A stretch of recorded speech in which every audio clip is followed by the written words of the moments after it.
큰 용사여 여호와께서 너와 함께 계시도다. 지금은 300용사 부흥단 대표 총재이신 정주갑 목사님의 설교 말씀을 청취하시겠습니다.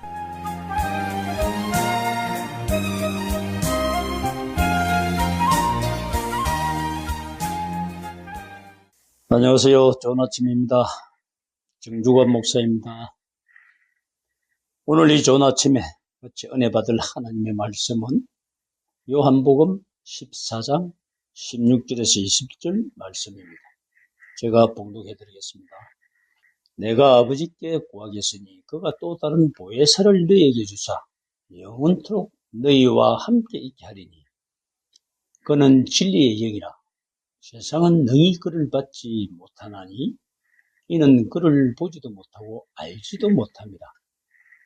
그러나 너희는 그를 아나니 그는 너희와 함께 거하시며 또 너희 속에 계시겠습니다. 내가 너희를 고아와 같이 버려두지 않냐고 너희에게로 오리라. 조금 있으면 세상은 다시 나를 보지 못할 것이로되 너희는 나를 보리니 이는 내가 살아있고 너희도 살아있겠습니다. 그날에는 내가 아버지 안에 너희가 내 안에 내가 너희 안에 있는 것을 너희가 알리라. 아멘. 이 말씀으로 임마누엘의 축복이라는 제목으로 이 시간 같이 은혜 나눠보도록 하겠습니다. 우리 하나님의 아들이신 예수님께서는 동정녀 마리아의 몸에 잉태돼서 육신을 입고 이 세상에 오셨습니다.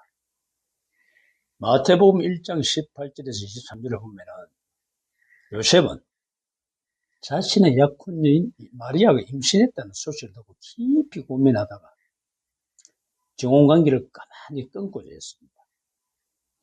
그러나 이때 주의 사자가 요셉의 꿈에 나타나 다윗의 자손 요셉아, 네 아내 마리아 데려오기를 무서워하지 말라.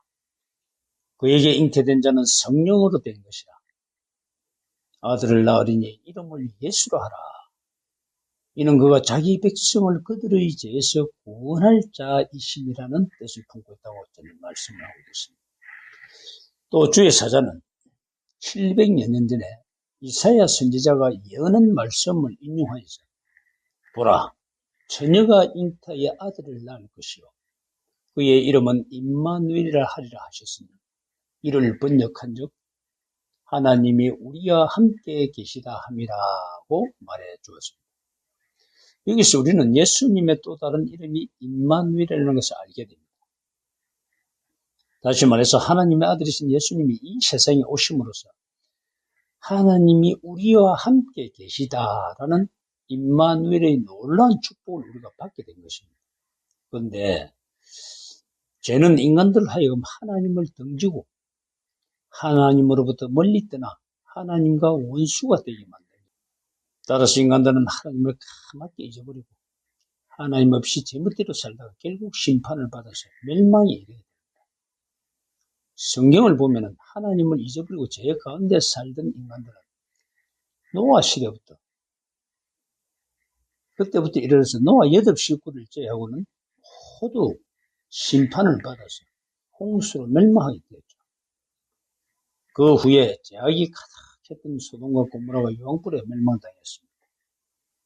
이는 장차 채로 타락한 이 세상이 유황불 심판을 받아서 멸망할 것을 경고하는 의미심장한 사건입니다.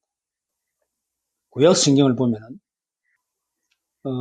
범죄한 인간들은 하나님을 가까이 할 수가 없었습니다. 제사장 외에는 하나님이 임재하시는 지성소를 들여다볼 수가 없었죠. 가까이 하면은 죽음을 면하지 못했습니다. 출애굽기 19장을 보면은 하나님께서 특별히 이스라엘 백성들에 나타나 말씀하실 때는 백성들로 하여금 몸을 성결하게 하고 옷도 깨끗이 빨아입고 사흘 동안 준비하도록 명하셨습니다.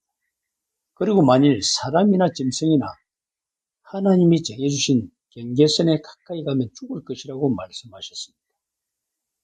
그러나 하나님을 가까이 할 수 없는 범죄한 인간임에도 불구하고 정말로 믿음의 조상인 아브라함과 이삭과 야곱과 요셉은 하나님이 함께 하심으로 범사에 행통하는 축복을 받았습니다. 사실 이스라엘 백성들이 하나님이 함께 하시는 축복을 받은 이유는 창세전에 택함받은 하나님의 백성이기 때문이죠. 하나님께서는 창세전에 택하신 하나님의 백성들을 위하여 독생자 예수님을 이 세상에 보내주셨고 십자가의 보혈로 모든 죄를 대속해 주셨으며 또 보혜사 성령을 보내서 영원히 함께하는 복을 주셨습니다.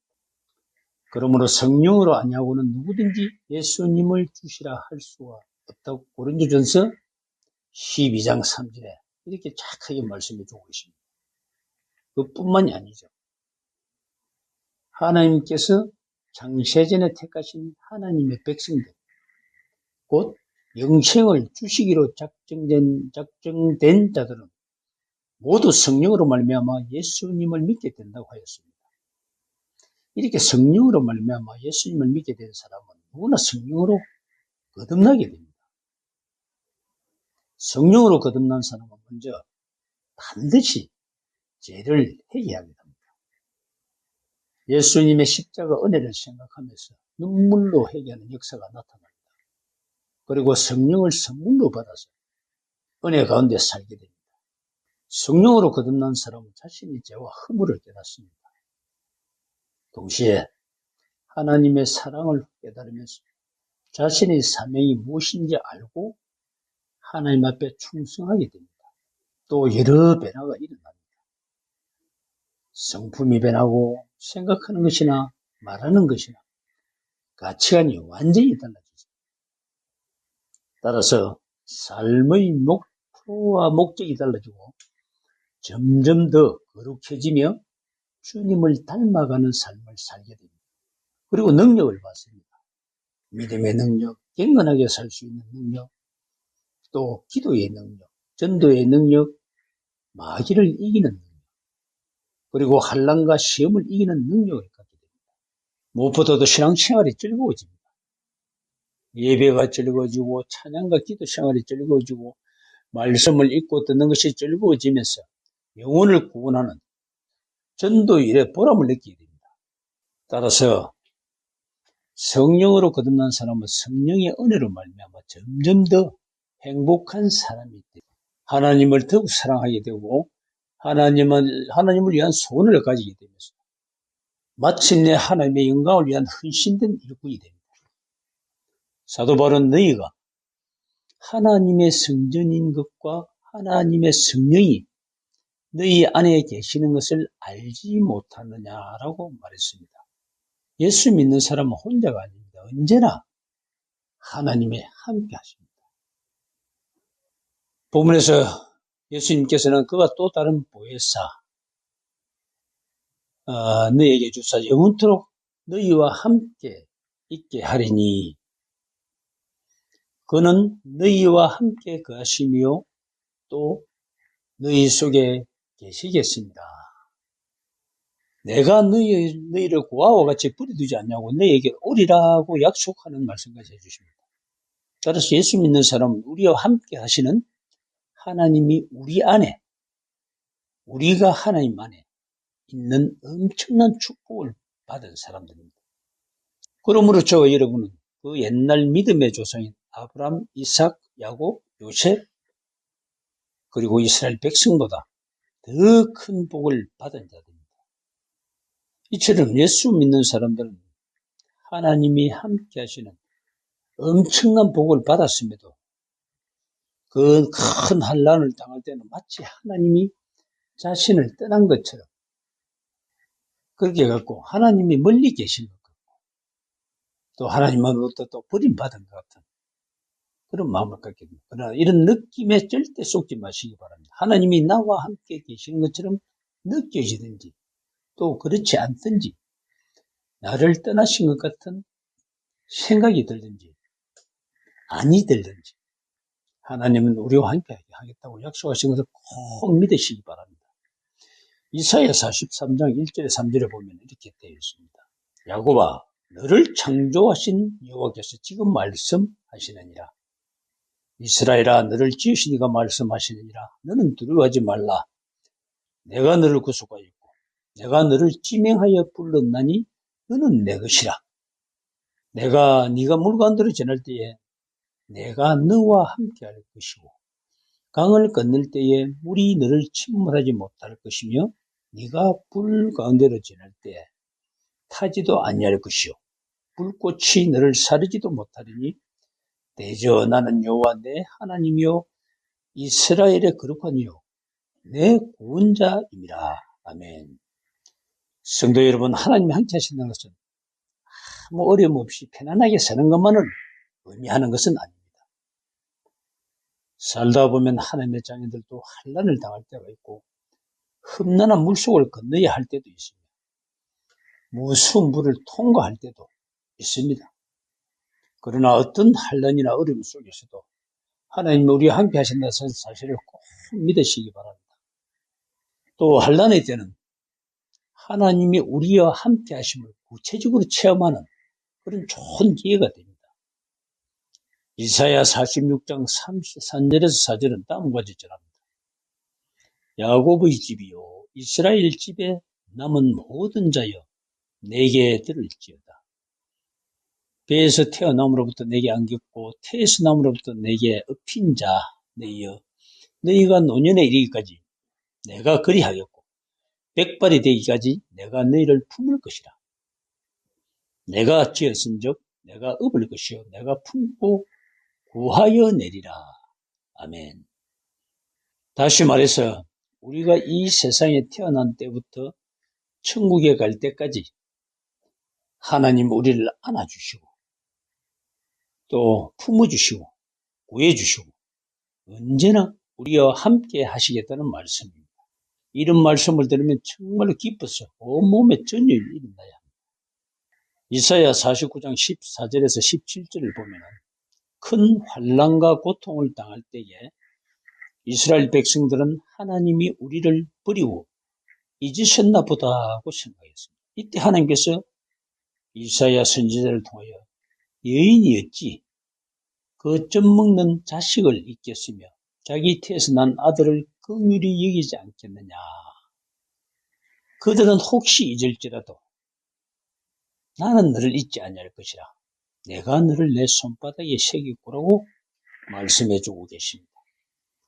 사실 애굽을 떠난 이스라엘 백성들이 광야길을 걸어갈 때 보이는 것은 황량한 사막뿐이었으니 얼마나 막막하고 답답했겠습니까? 그러나 하나님께서는 이스라엘 백성들에게 여호와의 분깃은 자기 백성이라. 야곱은 그가 택하신 기업이로다. 여기에서 그를 황무지에서 짐승이 부르짖는 광야에서 만나시고 보유하시며 보호하시며 자기의 눈동자같이 지키 있었도다 하고 신명기 32장 9절에서 10절에서 말씀하고 계십니다. 그러므로 여러분도 고통이 심할 때에 또 환난 중에 있을 때 사업이 어려울 때에 병으로 고생할 때 마치 하나님이 나를 버리신 것만 같은 절망적인 생각에 휩싸이기 쉽지만 하나님께서 나와 함께 하신다는 약속의 말씀을 붙잡고 의심 없이 살아가시기 바랍니다. 여러분들이 다 아시는 글이지만 은혜로운 글이라서 다시 한번 소개해드립니다. 어느 날 밤 나는 한 꿈을 꾸었습니다. 주님과 함께 바닷가 모래 위를 거니는 꿈이었습니다. 하늘을 가로질러 저 멀리 내 인생의 장면들이 펼쳐졌습니다. 지평선 모래 위에 나란히 그려진 두 사람의 발자국, 하나는 나의 발자국, 또 하나는 주님의 발자국이 사이좋게 멀리 이어져 있었습니다. 발자국이 멈춰진 그곳에서 내 인생의 긴 길을 뒤돌아보았습니다. 그런데 어느 순간 지나온 모래 위에 한 사람의 발자국밖에 없는 것을 발견하고 나는 깜짝 놀랐습니다. 생각해보니 그때는 내가 아플 때였습니다. 참으로 견디기 어려운 시기로 너무나 비참하고 슬플 때였습니다. 나는 옆에 계신 주님께 물었습니다. 주님, 제가 당신을 따르기로 결심했다. 주님은 항상 저와 함께 하셨다고 약속하셨죠. 그런데 제가 주님을 가장 필요로 하였을 때 주님 어디 계셨습니까? 이때 주님께서 조용히 대답해 주십니다. 나는 언제나 너를 사랑하였고 한시도 너의 곁을 떠나지 않았단다. 네가 어려움을 당할 때에 나는 항상 네 곁에 있었단다. 모래에 찍힌 한 사람의 발자국은 너의 발자국이 아니라 나의 발자국이란다. 환난 때에 내가 너를 품에 안았고 네가 피곤할 때에 내가 너를 등에 업고 걸어간 나의 발자국이란다. 모두가 아는 글이지만 시사하는 바가 있어서 다시 한번 소개해드렸습니다. 사랑하는 성도 여러분, 때는 일이 있고 몸이 아프고 환난을 당할 때 언제나 함께 하시는 주님께서 우리를 안고 가시고 업고 가신다는 것을 꼭 믿으시기 바랍니다. 일본의 기독교 유료 작가인 유라 아야코는 13년간의 긴 투빈 생활에서 하나님이 나와 함께 계신다는 뜻인 임마누엘 아멘이라는 간단한 기도가 버팀목이 되어졌다고 전하고 있습니다. 때때로 의심이 들 때마다 임마누엘 아멘 하고 외치면은 전능하신 하나님께서 나의 모든 것을 알아주신다는 기쁨이 격려가 되고 위로가 되었습니다. 큰 힘이 되었다고 고백하고 있습니다.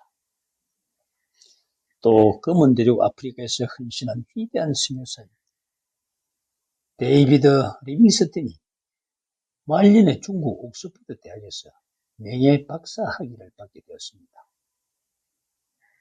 학위 수여식에 앞서서 예배 시간에 그는 학생들 앞에서 자신의 경험담을 이야기했습니다. 무덥고 짜증나는 한낮과 춥고 소름 끼치는 밤을 지르며 온갖 짐승과 토인들의 공격을 받고 오른팔을 사자에게 물려 불구가 된 일들도 소개를 했습니다. 리빙스턴이 연설을 마치자 한 학생이 그 많은 어려움 속에서 어떻게 선교를 계속할 수 있었는지 비결을 물어보았죠. 그는 잠시 생각에 잠기던 입을 열었습니다. 내게 비결은 아무것도 없습니다. 마태복음 28장 20절에 내가 세상 끝날까지 너희와 항상 함께 있으리라고 하신 주님의 약속의 말씀과 그분의 십자가가 나를 끝까지 붙들어 주었을 뿐입니다. 하나님 환난 가운데서도 우리와 함께 하실 뿐 아니라 우리가 죄 가운데 있을 때라도 우리를 떠나거나 버리지 않으시고 함께 하신다는 것을 정말 믿으시기 바랍니다. 이 세상 어느 부모가 사랑하는 자녀가 죄를 범하여 감옥에 들어간다고 해서 어이구 잘됐다 고생 한번 실컷 해봐라고 기뻐하겠습니까? 어머니는 감옥에 있는 아들이 고생할까 봐 배내를 신청하고 옷을 들여보내고 일치금을 넣어주고 아들의 석방에서 날마다 눈물로 기도하며 안타까워합니다. 마찬가지로 우리 아버지 되시는 하나님께서도 우리를 떠나거나 버리지 않으시고 늘 함께 계신다는 것을 믿으시기 바랍니다. 제가 아는 어느 장로님이 출장 갔다가 호텔방에서 한 영화를 계속 보게 됐답니다. 그러나 그가 이것을 회개하자 성령께서 네가 그것을 보고 있을 때 나는 울고 있었답니다. 다시 가면서 이 말씀을 하시더랍니다. 그러면서 책망하시다는 것을 고백을 하는 그 간증을 제가 들은 적이 있습니다. 여러분이 교회에 나오든지 안 나오든지 언제나 하나님은 여러분과 함께 하십니다. 심지어 우리가 죄 가운데 있을 때라도 보혜사 성령께서 편함없이 우리 안에 계시다는 것을 믿으시기 바랍니다. 저와 여러분이 하나님께서 기뻐하시는 일을 하며 살 때 하나님께서 얼마나 좋아하시겠습니까? 그러나 범죄하고 하나님의 마음을 아프게 하며 주님이 슬퍼하면서 눈물 흘리고 계시다는 것을 기억하고서 죄악을 끊어버리고 회개하는 마음을 가지시기 바랍니다. 저 역시 이제부터라도 하나님을 기쁘게 해드리기 위해서 정말 몸부림치면서 살아가고 있습니다. 로마서 11장 29절에서 바울은 하나님의 은사와 부르심에는 후회하심이 없느니라고 말하고 있습니다. 하나님께서 저와 여러분에게 주신 은사가 얼마나 많은지 모릅니다. 또 저와 여러분을 불러주셔서 하나님의 자녀가 되게 하여 주시고 천국 백성이 되게 해주신 것을 결코 후회하지 않으십니다. 다시 말해서 우리가 어려웠어? 남보다 잘났어? 아니요. 그래서 하나님이 우리를 부르신 것이 아닙니다. 우리가 연약할 때에, 죄인 되었을 때에, 심지어 원수 노릇할 때 하나님은 우리를 위해서 독생자를 보내주시고, 그렇게 보내주신 우리 예수님 십자가 못 박았습니다. 하나님은 우리의 모든 죄를 사해 주심으로써 우리에 대한 우리 하나님의 사랑을 확정해 주셨다고 로마서 5장 8절에 말씀해주고 계십니다. 하나님이 택하신 백성들에게 주신 특별한 축복이 있습니다. 하나님의 백성들이 죄 가운데 살면 하나님이 진노하시고 환난을 내리시나 결국에는 이 모든 일에 네게 임하여 이 모든 일이 네게 임하여 환난을 당하다가 끝날에 네가 네 하나님 여호와께로 돌아와서 그의 말씀을 청종하리니 네 하나님 여호와는 자비하신 하나님이시라. 그가 너를 버리지 아니하시며 너를 멸하지 아니하시며 네 조상들에게 맹세하신 언약을 잊지 아니하시리라. 신명기 4장의 말씀이 있습니다. 그 말씀이 그대로 이루어진다는 것입니다. 아멘입니다. 하나님의 백성들이 죄를 회개하고 돌아오면 하나님이 얼마나 기뻐하시는지 그 백성을 불쌍히 여긴다고 하셨습니다. 천국에 있는 죄 없는 99명보다 여러분이 돌이키는 그 한 명이 돌이키기를 하나님이 기다려 계심을 꼭 잊지 마시기 바랍니다. 요엘시장 23절 26절을 보면 다음과 같은 말씀을 전해줍니다. 그가 너희를 위하여 비를 내리시되 이런 비를 너희에게 적당히 해주시니 이런 비가 늦은 비가 예전과 같을 것이라. 마당에는 밀이 가득하고 두키는 새 포도주와 기름이 넘치리로다. 내가 전에 너희에게 보낸 큰 군대 곧 메뚜기와 너치와 상충과 팥죽이와 먹은 해수대로 너희에게 갚아주리니 너희는 먹되 풍족히 먹고 너희에게 놀라운 일을 행하신 너희 하나님 여호와의 이름을 찬송할 것이라. 내 백성이 영원히 수치를 당하지 아니하리라고 이렇게 말씀을 하고 계십니다. 회개하고 돌아오기만 하면 옛날에 겪은 죄악을 당한 해수대로 회복시켜 주시겠다는 말씀입니다. 하나님은 얼마나 자비하십니까? 얼마나 자비하신 하나님이십니까?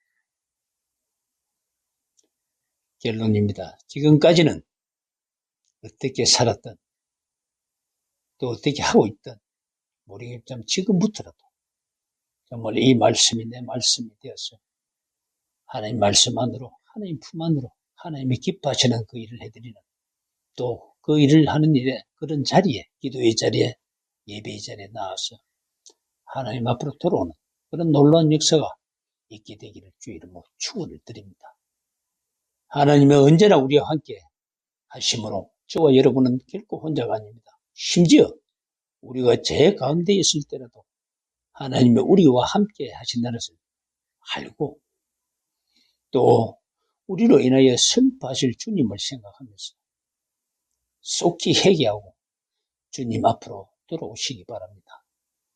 항상 이 말씀을 붙잡고 승리하며 주님의 사랑과 축복을 받으시기를 주의 이름으로 축원을 드립니다. 하나님 아버지 감사합니다. 귀한 말씀 서로가 나눴습니다. 이 말씀 그냥 듣고 흘리지 말지 않도록 해주시고 정말로 다시 한번 주님의 품 안으로 들어오는 놀라운 역사가 있는 이 방송을 들은 모든 분들이 다 될 수 있도록 역사해 주셔서 하나님이 살아계심과 또 하나님 우리와 함께 계심을 진정으로 체험하고 자복하며 모두에게 증거할 수 있는 우리 모두들의 삶이 될 수 있도록 역사해 주시고 복 내려 주시옵소서. 예수님의 이름으로 축복하며 기도드립니다. 아멘.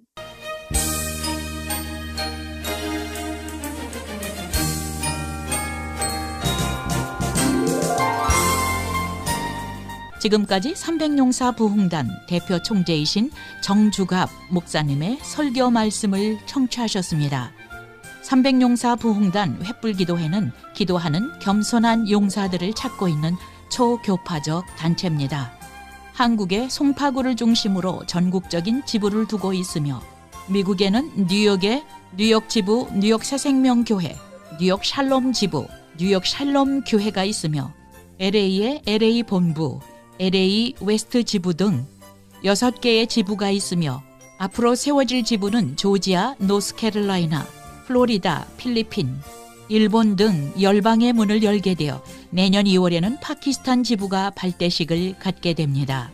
300용사 부흥단 횃불 기도회 자세한 문의는 한국 010-5788-4569,